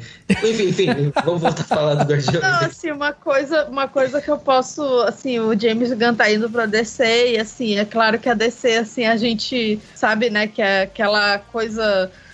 é aquela coisa imprevisível, né? Com uma linha do tempo completamente maluca, mas parece que agora vai tudo ajustar. Qualquer coisa eles podem colocar a culpa nos multiversos, né? Sempre isso. Sempre, já faz isso, né? Mas acho que pelo menos dá pra ficar empolgado, né? Assim, né? Pelo menos moderadamente, assim, o que o James Gunn pode fazer. Eu gostei do Esquadrão Suicida dele, mas acho que ele ainda pode fazer algo melhor, assim, até porque ele vai pegar agora, teoricamente, começar do zero. E talvez ele faça que nem no próprio Esquadrão Suicida, né? Ele pegou Stallone, levou pra DC, ele pode pegar essa turminha assim, jogando de vez em quando um ou outro pra descer e tal, né? Sim. Eu não sei, assim, eu tava até pensando, assim, só um parêntese, é interessante que muita gente não associa o Bradley Cooper ao MCU, né, porque o rosto dele não tá, né, e eu acho que é uma posição muito boa pra ele, porque ele tá numa franquia milionária, ele é o protagonista agora, mas, assim, ele não fica no typecasting, né, ele não fica... Sim. Associado a um personagem. Eu acho que queria só fazer parênteses que eu acho que ele é maravilhoso como o Rocket, assim. Eu acho também. E ele aqui nesse filme, eu acho que a dublagem dele ali, né, a voz dele, enfim, ele faz um trabalho maravilhoso mesmo, porque aqui a gente tem um Rocket que passa, né, ele tá machucado, ele passa por emoções, por decepções, por tristezas e tal. Não é uma atuação simples, assim. Eu acho que realmente ele faz um trabalho maravilhoso, assim. Sim. E quanto ao James Gunn, a grande estreia dele, né, dentro da DC, vai ser em 2025, quando ele lançar o novo filme aí do Superman, porque ele vai ser o diretor e o roteirista também, né? Então... esse que vai ser. Apesar dele já estar por trás na arquitetura ali, né, do que a DC vai se tornar e tudo mais, a grande estreia dele mesmo, assim, tipo, indo lá e mostrando as capacidades dele, vai estar aí. E aí vai ser muito curioso, porque o que a gente tem aqui de um grupo super desajustado e cada um com uma característica e tal, ele vai pra um Superman que é um personagem super coxinha. Nossa, é um Superman, né? E ele vai escalar a esposa dele como Superman, é claro. Porque ele sempre faz isso, ele sempre coloca em tudo, mas tudo bem. O irmão dele, né? Ele sempre bota. Ele vai colocar o irmão dele. O irmão dele é um que vai pra descer, com certeza. O irmão dele vai ser fazer a captura de movimento do Krypto, o supercão, assim. Que o irmão dele, ele é o Rocket, né, no set, né, ele faz além de estar no elenco como o rosto dele e tal, ele também faz os movimentos do Rocket. Não, e a gente falou do Bradley Cooper, e eu sei que é uma sequência que é mais... uma emoção mais elevada e tudo mais, mas, meu Deus, os gritos de choro que o Bradley dá em algumas sequências, que a Layla morre e tudo mais, meu Deus do céu, é de partir o coração aquilo. Só pra corrigir aqui que o Xangão, ele tá no Esquadrão Suicida, assim, é porque... ele tá com uma... desculpa, pode falar, Camila. Também é personagem, assim, que ele não aparece o rosto dele, né, então acaba não sendo tão essa coisa assim confortável, né? Ele pode voltar depois, até porque tem atores da Marvel que voltam voltaram agora. A Layla é a Linda Cardellini, né? Sim, que é sim. a esposa do Clint, né? Do Gavião Arqueiro. Ela é muito boa também. Sim, sim. E pra gente fazer uma menção aqui, queria também saber o que vocês acham dessa cena. Quem me chamou a atenção pra isso foi o Henrique, que grava aqui com a gente e tal, ex-host, né, do Geração M e tudo mais. Ele me chamou a atenção aqui pra aquela cena onde a Gamora tá parada, né, depois que já acabou tudo e tal, ela tá parada tipo num mezanino ali, olhando a galera lá embaixo. O Groot chega atrás dela e fala, I am Groot, e ela responde ele, né, ela fala, imagina, foi tudo bem e tal. Aí ela se liga que ela entendeu finalmente ele, porque até então ela só fica falando, vocês sabem que ele só tá falando o nome dele e tal. Não, eu sei que você vai falar, Rafa, eu acho lindo isso que o filme faz. Eu acho foda. E aí acontece isso, dela entender, e ela tem essa familiaridade com ele e tal, e aí em seguida, quando tem o desfecho deles estarem ali se despedindo e cada um falando que vai para um lado, a gente finalmente ouve o Groot falar, eu amo vocês, né, eu amo todos vocês, e aí essa associação que faz entre a Gamora e o público e o Groot com a gente, né, porque aí sim a gente finalmente entendeu o Groot, porque pra gente também, em todos os filmes, ele só falava que ele era o Groot. Ele falou o M. Groot. Pra mim, ele falou lá M. Groot, só que a gente entendeu, né, dessa vez, né? Exatamente. Exato. E eles até evidenciam isso porque os outros personagens não reagem do tipo, não, agora a gente entende você. Não. É pra gente isso. Eu acho isso muito bonito. Vin Diesel ganhou outra fala pra decorar dessa vez. Então. Aquele safado agora vai ter alguma coisa pra falar. Ganhar um caminhão de dinheiro pra falar I am Groot, agora tem. Não, e ele vai falar essa fala porque ele faz o I am Groot em português, em japonês, e, né? Ele faz em todas as línguas. Então ele vai ter que falar agora eu amo todos vocês em todas as O James ele só não fez ele falar, tipo, somos família, porque ele já diz isso demais. Então eu vou dar um pouco mais de trabalho pra ele fazer aí.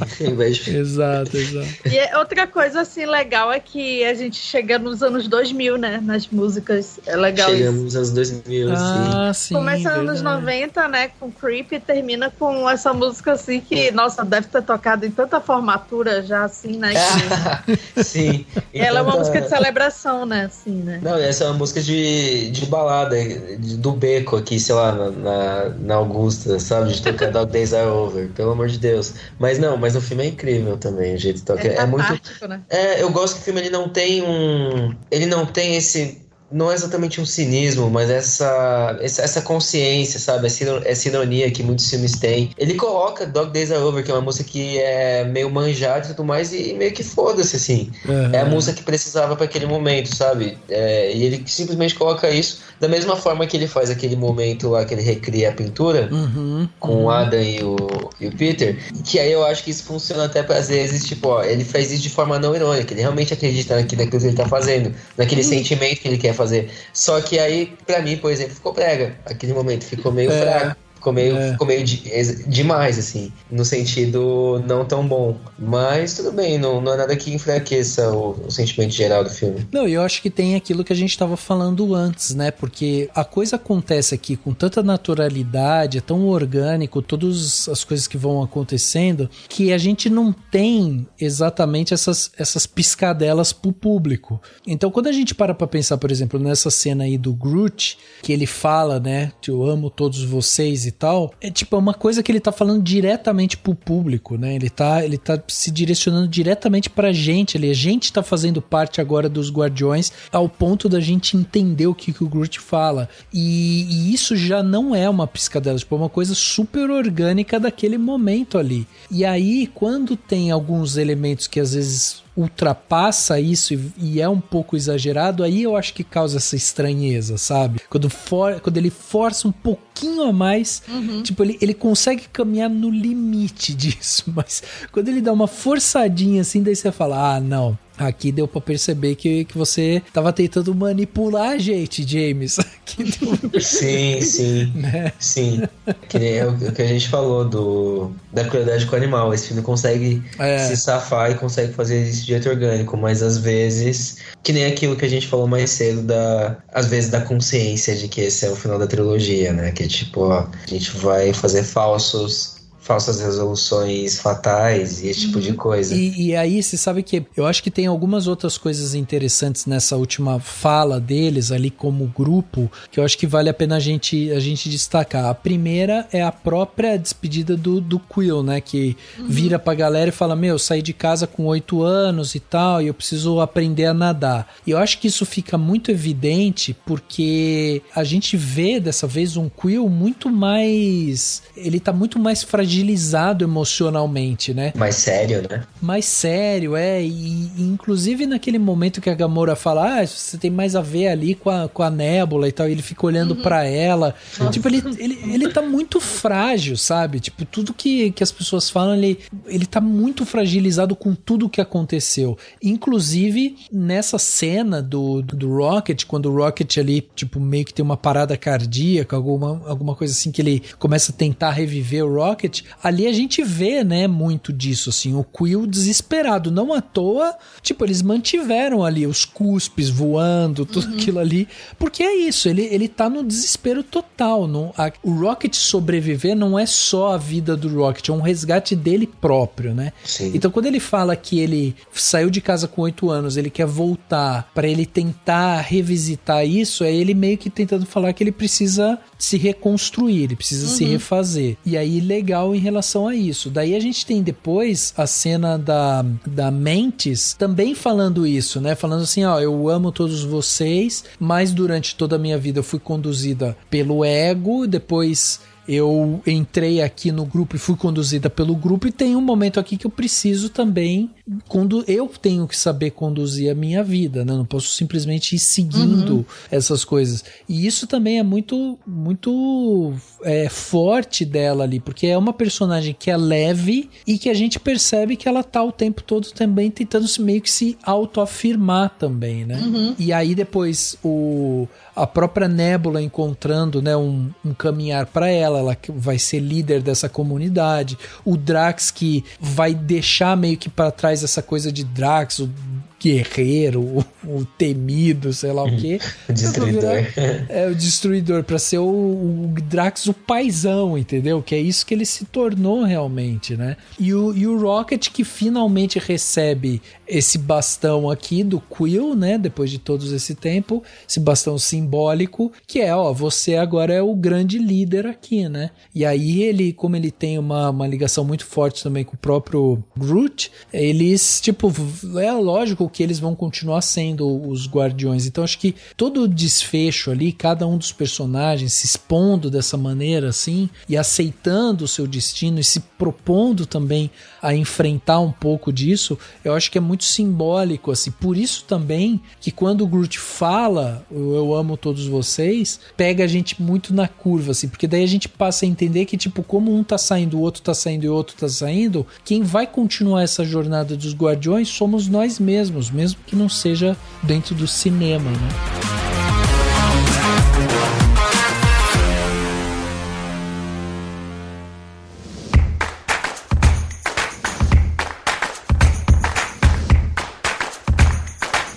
Plano detalhe da semana, né? Aquele momento aqui onde a gente dá dicas para vocês ouvintes aí, para vocês fazerem alguma coisa diferente aí durante a sua semana. Cauê, vamos começar com você dessa vez. O que você trouxe pra gente de plano detalhe pra galera aí aproveitar a semana? Eu sempre faço coisas que são relacionadas com o que a gente tá falando. Alguns diriam que isso é preguiça, tô brincando. Mas eu sempre faço coisas que são relacionadas a alguma coisa que a gente falou. Às vezes eu já indiquei quadrinhos, ou livro, ou música, e esse tipo de coisa.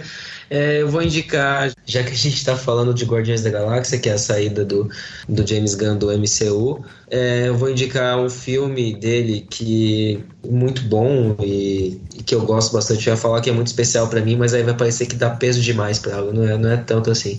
Mas se tornou um filme especial, um filme de 2010 chamado Super, Com o Ryan Wilson, né? Com o Elliot Page. Sim. Da hora, Kevin Bacon. Sim, Kevin Bacon.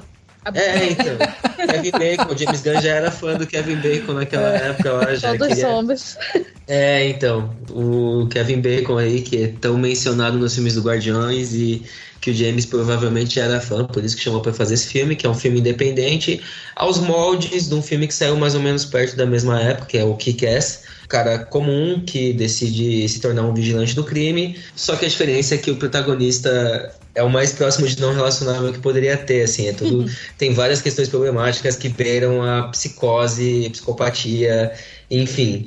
É o que seria se Kick-Ass fosse feito pela Troma, que é aquela produtora independente que eu falei, e ele é extremamente surtado, mas extremamente surtado, violento, tem aquele tipo de humor característico do James Gunn. Não, eu não diria que ele tem que ser a porta de entrada de ninguém para os filmes que ele faz na Marvel, porque é muito diferente a questão da violência e do sexo, enfim. Mas é um filme que, no final das contas, ele consegue ser... Não vou aqui já fazer uma análise do filme, obviamente. Só falar que é um filme... O James Gunn faz tão bem como que ele alia ao humor, ao choque, ao drama, aos momentos tocantes. Isso existe muito no Super. É um filme que ele... Parece, assim, você vê até o trailer, parece que é um filme meio porra louca, assim, meio trash, extremo de violência, essas coisas, mas no final ele consegue ser íntimo, tocante e muito, muito sentimental. Essa é a minha indicação para hoje apenas, é o Super, que é esse filme do James Gunn, e é isso.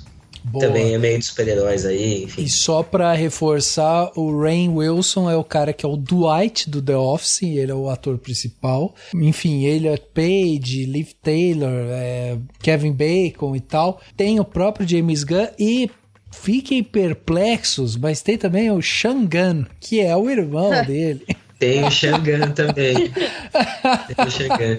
Não, esse filme é muito tocante, gente. É sério, é muito triste também. É tipo o nível dos coelhinhos do Guardiões da Galáxia, assim. É muito pesado. Pô, legal. Vamos saber. Tá aí. Pra quem quiser ver, tá no Prime, viu? Tá lá disponível, Prime Video. Camila, e você? O que você trouxe de bom pra gente? De plano de detalhe aí? 1, 2, 3? Quantas dicas você quiser? Bom, a primeira dica, assim, acho que é uma dica atemporal. Assim, a gente tá gravando no dia que a gente perdeu a Rita Lee, então, assim, sim, busquem a obra dela, assim, os discos, assim, ela era uma grande letrista e, assim, acho que a importância dela pra música brasileira, né, não só pro pop e pro rock, acho que tá muito... Ela recebeu esse reconhecimento em vida, mas, assim, acho que nunca é demais celebrá-la, assim, todas as imperfeições que ela dizia ter realmente e tudo que ela entregou, né, em 50 anos de carreira, mais de 50 anos. Sim. E, assim, os outros dois que eu já tinha pensado são 2 filmes que eu vi recentemente, são parte da mesma franquia, assim, não tem a ver com Guardiões da Galáxia e tal, mas é a Psicose 2 e o 3. São, acho que, gratas surpresas, assim, pra... Claro que a comparação... São ótimos. Não, mas é isso. É sobre isso. Obrigado, Camila. É que a comparação, assim, com Psicose, você pensa assim, pô, o filme do Hitchcock fizeram uma continuação 20 anos depois, não é dirigida pelo Hitchcock, né? Ele não tava nem mais vivo pra dirigir de qualquer forma. E é o Norman Bates saindo, né, dessa reclusão dele, depois de tudo que aconteceu no primeiro filme, e aí ele se reinserindo na sociedade, vai se reinserir lá no Bates Motel. Aí é claro, assim, que ele acaba se envolvendo, assim, com personagens novos que são introduzidos, né, nessa história, mas também personagens que têm relação e que estão também no primeiro filme. Não vou entregar muito, assim, porque é legal ir descobrindo, mas eu acho que é muito mais interessante ver como esses diretores, no caso o Richard Franklin do segundo e o Anthony Perkins, ele que dirige mesmo o terceiro filme, o Anthony Perkins, que é o Norman Bates, e acho que tem o terceiro filme em particular, ele tem umas homenagens muito interessantes, assim, ao primeiro filme, assim. É claro que Norman Bates, o Anthony Perkins estava lá, né, ele tem meio que um privilégio, assim, né, de ter sido Norman Bates, Se bem que isso é privilégio, tô falando assim de ter estado nesse set, se bem que tá no set do Hitchcock, não sei se é muito privilégio, né? Porque, enfim. Sim. Mas, enfim, ele teve essa experiência, inclusive, assim, um ator muito, apesar de ter vivido um personagem muito icônico no cinema, eu acredito que ele ainda é muito subestimado, né? Como o Psicose 2 e 3 são muito subestimados. Uma das melhores coisas é isso, tipo, a gente dá atenção pra algo que normalmente tudo dá motivo pra não ser bom, né? A sequência de um grande. Mas por algum motivo é. E aí, desculpa, Camila, te interromper. Não, sim, é muito legal porque são filmes dos anos 80, então eles têm aquele tom, assim, do terror dos anos 80, né? Assim, eles são muito mais explícitos em relação ao slasher do que o original é, até porque, né, outros tempos e como o Psicose influenciou tudo que veio depois, né? Hitchcock influenciou tudo que veio depois, como um todo. E então é bem interessante. No segundo filme tem a Meg Tilly, bem no início da carreira, assim, né? Depois ela foi indicada ao Oscar e tal. Então, assim, é bem bacana ver a Meg Tilly, que é a irmã da Jennifer Tilly, que é nossa eterna noiva de Chuck, né? Então, assim, elas envolvidas nas grandes franquias de terror, né? As irmãs. Sim. Achei maravilhoso, Camila. Eu vou colocar aqui que eu não assisti nem o 2 nem o 3. Agora tem o 4, mas assim, o 4 eu ainda não vi, até porque eu olhei o 4, a sinopse, eu pensei, nossa, é meio a série Bates Motel, assim, que é meio que ele voltando à infância, assim, flashback. Ainda não assisti, mas vou assistir. Ah, legal. Não é ruim também. E é do Mick Garris, que tem entrevista com ele, inclusive, no Cinemação que eu fiz com ele, quando ele veio pro Brasil. Olha. Muito bom, tá aí, então. 3 dicas, lembrando vocês aí, né, que tudo que a gente tá falando vai ter link no post aqui desse podcast, então não pegou alguma coisa, vai no post, vai estar lá tudo anotadinho, e aí vocês vão poder acompanhar. Para fechar aqui o plano detalhe, eu vou embarcar um pouco nisso que a Camila falou, né? Porque a gente tá gravando esse episódio na terça-feira, dia 9 de maio de 2023, data em que a gente teve aí, né, a morte da Rita Lee, morreu hoje e tal, e eu acho que esse é um momento muito forte, assim, para a cultura brasileira, por tudo que ela representa, assim. A Rita Lee facilmente poderia assumir o título da rainha do rock, apesar dela nunca querer ter assumido isso. Ela falava que ela preferia ser a padroeira da liberdade, e eu acho que assim seja, né, a padroeira da liberdade. Ela sempre muito poética e uma mulher muito forte, principalmente ali na parte quando a gente passou por toda a parte da ditadura militar e tal. Ela foi cantora dos Mutantes, né? Teve inúmeros sucessos, ela foi realmente símbolo da liberdade feminina, né? Em tempos em que existia muita repressão, e ela era essa roqueira, né? Que era uma referência realmente para todas as outras roqueiras que foram surgindo depois no Brasil, de gerações seguintes. Então acho que tudo isso marcou demais quem é a Rita Lee. Ela teve uma carreira de 55 anos na música, é paulistana, também se dedicou à literatura, escreveu uma série de livros infantis, autobiografias que inclusive foram polêmicas, muita galera aí de extrema direita tentando menosprezar a história da Rita Lee, né? Uma coisa muito baixa, assim. Mas a gente nunca deixou a história dela morrer, e ela sempre foi essa figura muito forte para nossa cultura, né? Não à toa, ela também foi ativista, né? Nas causas ambientais, de animais e tal, sempre muito engajada, e morreu, né, essa noite, na noite de segunda-feira, na verdade, no dia 8, e vai deixar um legado para sempre, tanto na música quanto na sociedade brasileira, isso sem dúvida. E para vocês que não conhecem a Rita Lee, que nunca ouviram ela falar e tudo mais, eu queria indicar uma entrevista que ela deu em 2006 para Fernanda Young, que também era uma escritora, roteirista sensacional, que morreu em 2019, super nova. A Fernanda, talentosíssima, tinha um talento com as palavras, assim como poucas, e inclusive foi diretora também, né, de cinema, de audiovisual e tal. Enfim, a Fernanda tinha um programa que se chamava Irritando Fernanda Young. Amava. Pois é. E aí ela tem lá um episódio em que ela bate um papo com a Rita Lee. E as duas eram muito amigas, assim. E o engraçado desse episódio é que quando começa a entrevista, a Rita Lee, ela tá com uma burca completamente coberta e tal, e aí elas ficam ali brincando, meio que tentando, quem será que tá aí e tal, e assim, é o completo oposto, né, do que a Rita Lee era, e o símbolo da Rita Lee é justamente ela tá com uma burca, né, não faz o menor sentido, assim, esse símbolo, né, de repressão, muitas vezes, né. Então, enfim, fica essa dica, vai ter link aqui, tá no YouTube, fácil de vocês acharem.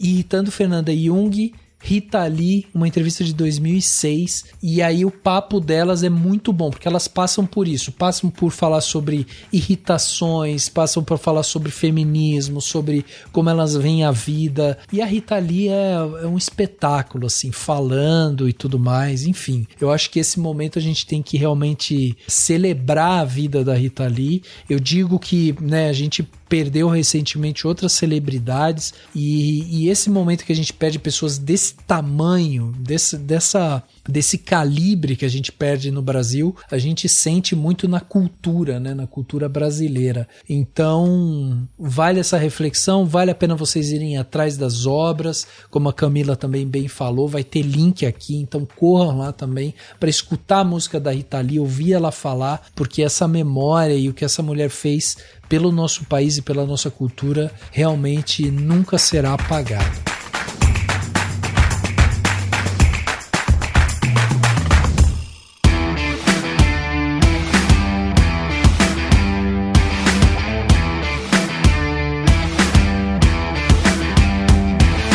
Chegando aqui no final do podcast Cinemação 506, batemos esse papo sensacional aqui sobre Guardiões da Galáxia Volume 3.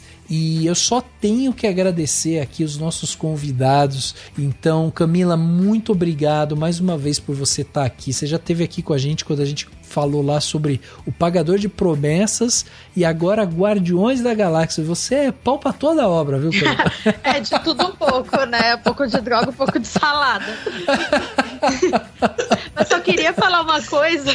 Acabou que a minha biografia estava um pouco desatualizada, acho que ainda não coloquei lá, mas eu tenho um podcast com o Diego Quaglia e com o Vincent Cessering, que é o Sábado Sem Legenda, que é sobre filmes de supercine. Filmes de sábado à noite, Psicose 2 e 3, com certeza vão estar lá em breve. Que demais! Olha aí, o Diego que recentemente lançou texto aqui no Cinemação também. Sim. E, que demais. Então, Camila, faz um favor pra gente, passa todas as redes sociais, todos os meios aí pra quem quiser acompanhar seu trabalho, ler também o que você escreve e tal. Como que te encontra aí nas redes sociais e tudo mais? Bom, eu tô no Instagram, eu boto assim o que eu tô assistindo, assim, eu não é um Instagram de cinema, mas eu tô lá colocando nos stories o que eu tô assistindo, é Camila Henrique Zeme, e o meu Twitter é Camila, peraí, vou falar aqui porque é abreviado meu sobrenome no Twitter, é Camila, aí HENRS. Abreviei porque não dava tudo. Muito bom, muito bom. E é isso, então pode procurar você lá no Instagram e no Twitter, vai acompanhar tudo, certo? Isso. E para além disso, Biscoiteiras... o Biscoiteiras tá em hiato, mas assim, tem os episódios antigos, eu continuo escrevendo no Cine7 e o Sábado Sem Legenda a cada 15 dias, todo sábado sai um episódio novo. Cara, sensacional, sensacional. Obrigado, Camila, mais uma vez pela sua participação aqui, foi incrível. Eu que agradeço. Valeu. Cauêzito, obrigado também pela sua participação, mais um podcast. O Cauê já é da casa, escreve, grava. Tá faltando fazer vídeo agora, né, Cauê? Isso, não. Eu prefiro ser só a voz aqui. sem forma corpórea, ecoando pelo ouvido das pessoas. É isso. Cauêzito, passa também redes sociais, enfim, como que as pessoas fazem, inclusive para acompanhar seus trabalhos aí, ilustrações. Eu tenho que fazer um rebranding, como as pessoas falam aí, que no meu Instagram tá meio parado, não tem muitas atualizações, eu acho, sobre vida pessoal e profissional, e no Twitter sou eu falando sobre vídeos de cachorrinhos e esse tipo de coisa, mas eu vou passar mesmo assim.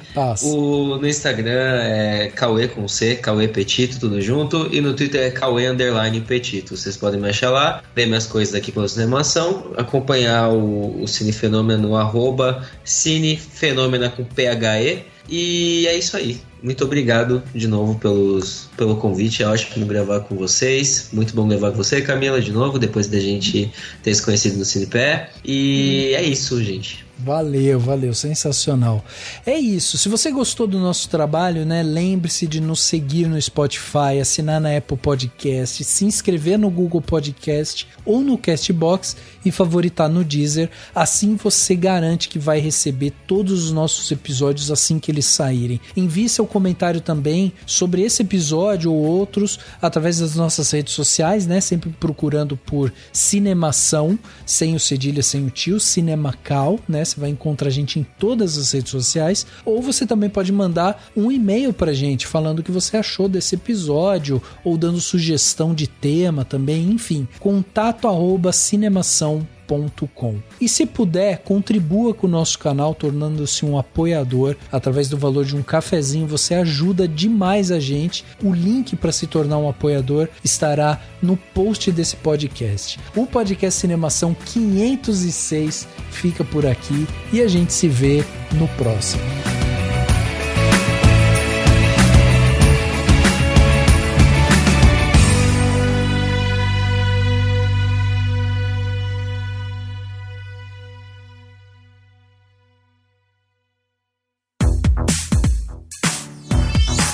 Esse podcast foi editado pela Isso Aí Design.